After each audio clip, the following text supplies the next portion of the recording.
नमस्कार, आप देख रहे हैं किसान इंडिया की स्पेशल सीरीज किसान एक्सप्रेस और मैं हूं आपके साथ पारुल यादव। चलिए बिना देर की नजर डालते हैं आज की 5 बड़ी हेडलाइंस पर। आर पार की लड़ाई के लिए तैयार डल्लेवाल, कन्याकुमारी से दिल्ली तक किसान जागृति यात्रा।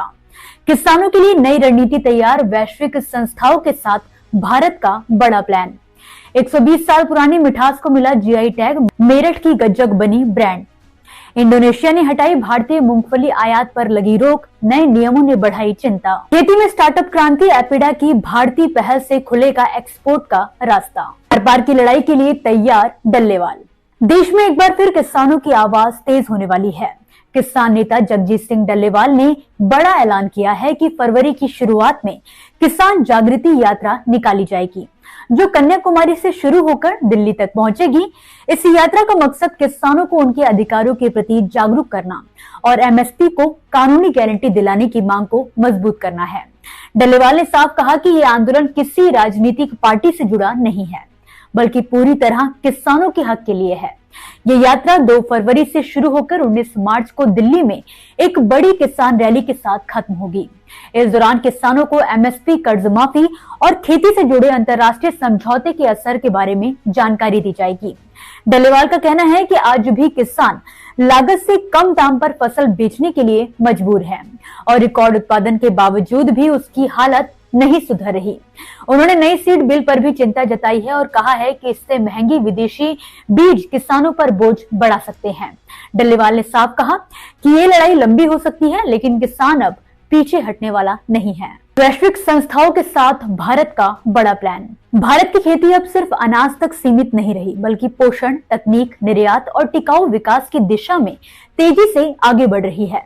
बजट से पहले कृषि क्षेत्र को मजबूत करने के लिए केंद्र सरकार पूरी तरह से एक्टिव हो गई है।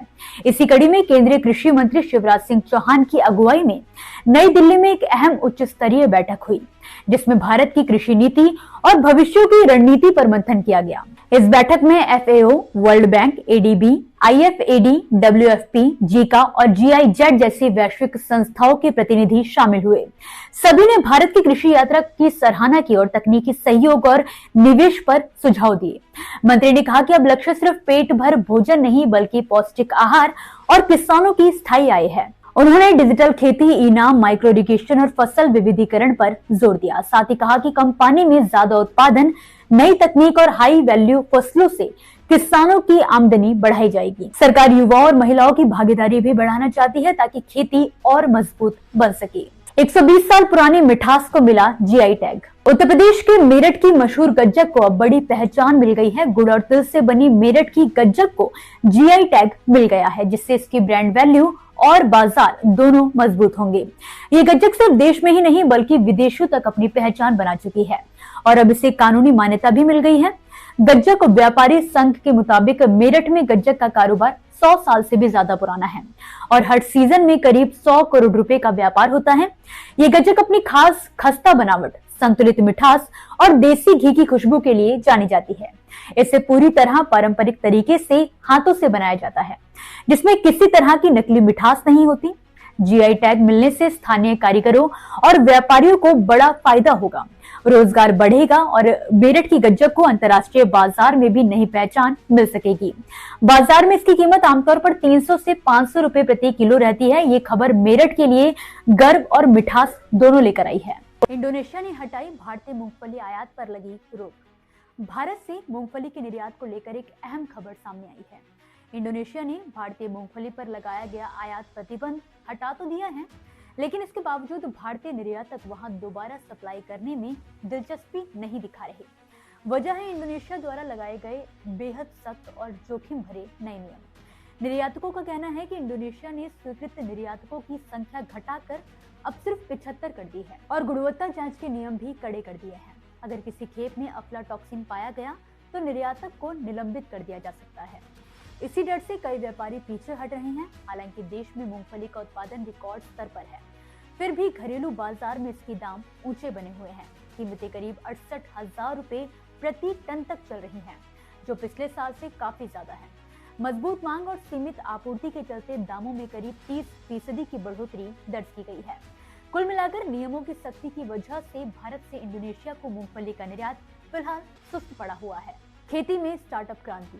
कृषि क्षेत्र से जुड़ी स्टार्टअप दुनिया के लिए एक बड़ी खबर सामने आई है। एपिडा यानी कि कृषि और प्रसंस्कृत खाद्य उत्पाद निर्यात विकास प्राधिकरण ने भारतीय पहल की शुरुआत की है, जिसका मकसद एग्रीटेक और एग्री फूड स्टार्टअप्स को आगे बढ़ाना है। इस पहल के तहत युवा उद्यमियों को इनोवेशन, तकनीक और निर्यात से जुड़े समाधान तैयार करने में मदद मिलेगी। एपिडा के चेयरमैन अभिषेक देव ने बताया कि भारतीय पहल के जरिए चुने गए टॉप 10 स्टार्टअप्स को अंतर्राष्ट्रीय मंच पर अपने प्रोडक्ट और आइडिया दिखाने का मौका मिलेगा। ये घोषणा ग्रेटर नोएडा में हुई इंडस फूड 2026 कार्यक्रम के दौरान की गई है। उन्होंने कहा कि वैश्विक अनिश्चितताओं के बावजूद भारत का कृषि निर्यात लगातार मजबूत बना हुआ है और इस साल $30 अरब के आंकड़े को पार करने की उम्मीद भी है। इंडस फूड 2026 में 120 से ज्यादा देशों के प्रतिभागी शामिल हो रहे हैं, जिससे भारतीय स्टार्टअप्स को नए बाजार, नए खरीदार और वैश्विक पहचान मिलने का रास्ता खुलेगा। ये पहल भारतीय कृषि को तकनीक और निर्यात के जरिए नई ऊंचाई देने की दिशा में बड़ा कदम मानी जा रही है। तो दोस्तों, इसी के साथ फिलहाल के लिए किसान एक्सप्रेस की 5 बड़ी खबरों में बस इतना ही। आप मुझे दीजिए इजाजत और देखते रहिए किसान इंडिया। धन्यवाद। अगला स्टेशन आपकी मनचाही मंजिल खुशहाली है। खुशहाली के दरवाजे चारों ओर से खुले रहेंगे। किसान इंडिया के साथ यात्रा करने के लिए आपका धन्यवाद।